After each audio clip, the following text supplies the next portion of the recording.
নমস্কাৰ, সকলোলৈ চবকে ৱেলকাম জনাইছোঁ। আজি আমি ঠাইলৈ গৈ আছোঁ। ক'ত গৈ আছোঁ নাজানো, মই নাজানো। মানে আজি আমি ক'ত গৈ আছোঁ ইও নাজানো। বাইকখন ৰখি থাক দেই, হাতী ওলাব। তাৰমানে কি হ'ল, চবফালে কৰোণাৰ কাৰণে কি হৈছে, অক্সিজেনৰ অভাৱ হৈছে। সেইকাৰণে আজি মুক্ত মনে অক্সিজেন ল'বৰ কাৰণে এতিয়া জংঘলৰ মাজত অক্সিজেন ল'ব আহিছোঁ। কাৰণ আমাৰ আজি কেনেকুৱা অৱস্থা হৈছে অক্সিজেনৰ কাৰণে, আমাৰ মানুহবিলাকে নিজৰ ভুলৰ কাৰণে আজি এনে অৱস্থা হ'বলগীয়া হৈছে।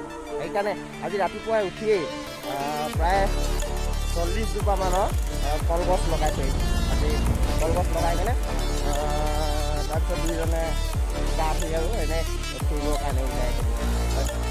বৰ্তমান মই আছোঁ হাতী সংৰক্ষিত বনাঞ্চলৰ মাজত।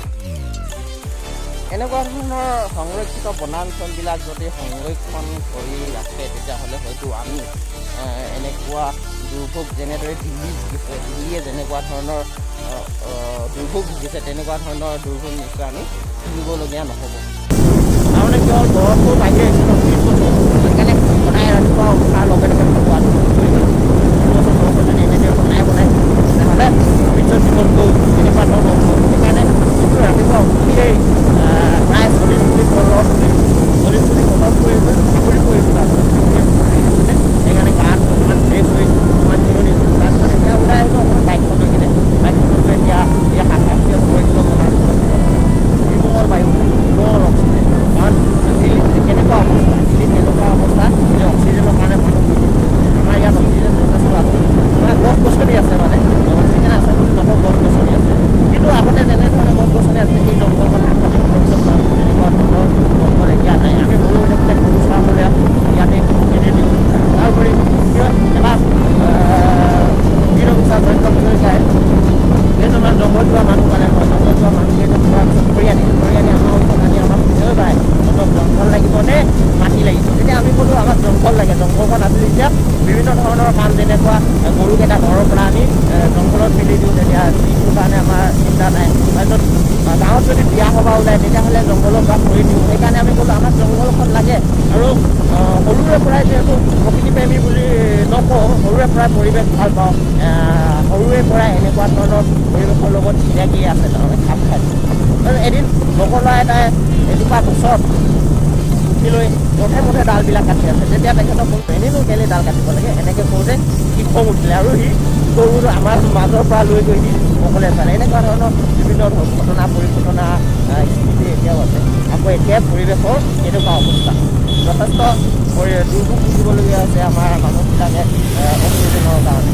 আমি যদি মানুহবিলাক এতিয়া যদি সচেতন নহওঁ, নিজে যদি গছ পুলি ৰুওঁ, অৰ্থাৎ গছবিলাক যদি আমি নতুন কৰি যাওঁ, কি হ'ব? এটা আমাৰো এতিয়া যেনেকুৱা অৱস্থা আছে, নিশ্চয় আমি কেনেকুৱা অৱস্থা, এতিয়া দিল্লী যেনেকুৱা অৱস্থা নিশ্চয় আমি।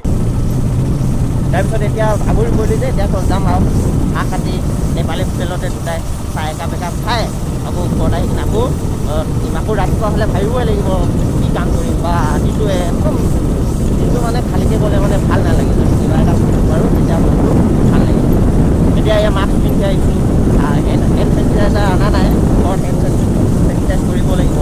আকৌ 8 বজাৰ আগে খোৱাব লাগিব, নহ'লে আকৌ আমাক জ্ঞাপন কৰিব। সেইটো কাৰণেও বিভিন্ন ধৰণৰ সমস্যা কইনাখিনি কৰিব পাৰে পিছে পিছে। আকৌ ঘৰৰ পৰা এইবিলাক আছেই। নতুনকৈ বাইক চলাব দিছোঁ, নাজানে, শিকাই আছোঁ। সেইটো ইয়াৰ কাৰণেও ভাল হৈছে, মোৰ কাৰণেও ভাল হৈছে যে কথা পাতিব পাইছোঁ। নহ'লেতো ক'ত ইউটিউবত ভিডিঅ' বনাবলৈ আগতে ঘৰত ইমান ষ্টুডিঅ' এটা বনাই লৈছোঁ। এতিয়া সেইটো কাম মানে বনাব পাৰি, কিন্তু মানে মানুহবিলাকে শুনি থাকে যে লাভ লাগে। সেইকাৰণে এনেকৈ পঠাই এনেকৈ বাদ যাওঁ।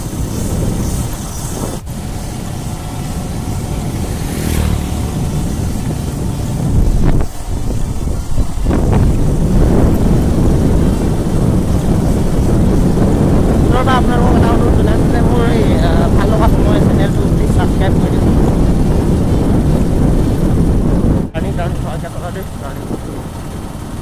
নতুন ধাবাৰ ক'ত কেইটা খাওঁ কেতিয়া ঠিকনা নাই, তাতে 2টা হেলমেটো নাই।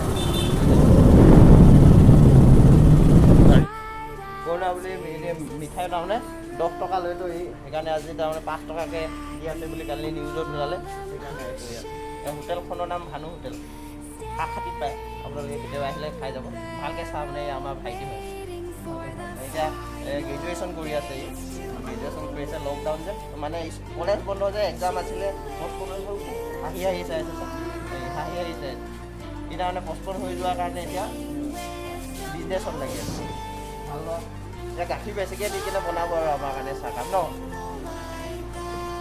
এতিয়া মাছখন খুলি ল'ম না মাছখন এই মাছখন খুলি ল'ম মাছ নোখোলাকৈ খাব নোৱাৰি আৰু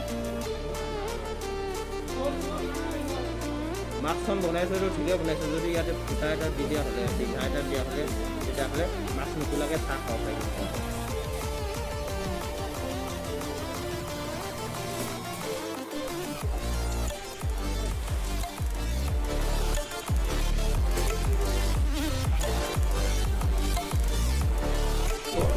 তাৰমানে কি হ'ল প্ৰত্যেকতে চাহ এতিয়া 10 টকা কাপ হ'ল কিন্তু আমাৰ সাতষাঠিত এতিয়াও 5 টকা কাপ হৈছে সেইকাৰণে এতিয়া বোলে 30 টকা হ'ল দুটা গজা 20 টকা চাহ দুকাপ 10 টকা 30 টকা আপুনি যদি য'তেই খাব নাযাওক কিয় ভলাই হওক বা য'তেই নাযাওক গুৱাহাটী তিনিচুকীয়া ডিব্ৰুগড় যিয়ে নহওক চবতে 10 টকা 15 টকা কিন্তু আমাৰ সাতষাঠিত 5 টকা হৈ আছে যে এতিয়া তাকো লোকেল গাখীৰ লোকেল গাই গাখীৰ কৰোণা বজা এইকেইদিন ইয়াৰ মানুহে নাই ঠাণ্ডাও হৈ আছে সেইকাৰণে মানুহটো বহি আছে এতিয়া ইয়াৰ লগত তাৰমানে তামোল এখন ফ্ৰীকৈ খাবৰ কাৰণে আহিছে আজি ফ্ৰীকৈ খালে কালিকৈ আকৌ মোক উল্টাই মাইনাছ লগাই দিব 10 টকা খোৱাবি নোখোৱা আকৌ হা এইটো আছে এয়া এইটো বন্ধু হয় আমি মানে আমাৰ দুজনেই আছিলোঁ ইয়াৰ পৰা কলেজত যোৱা ই কেতিয়া এৰিলে কেতিয়া বিয়া পাতিলে পাতাই নাপাৰোঁ বাৰু 2 টকা আছিলে তাকো মাৰি দিলে এতিয়া ভাগ পাম তই যে মাস্ক নাই ভিতৰত কৰোণা সময়তো কৰোণা আছে নাই সেইটো ক'ব কৰোণা নাই নেকি সাতষাঠিত নাই আমাৰ কালিৰ পৰা ময়ো মাস্ক পিন্ধি নাহোঁ ইয়াত আহিলে আচ্ছা সাতষাঠিত নাইতো চাগে কৈছে সাতষাঠিত বোলে কৰোণা নাই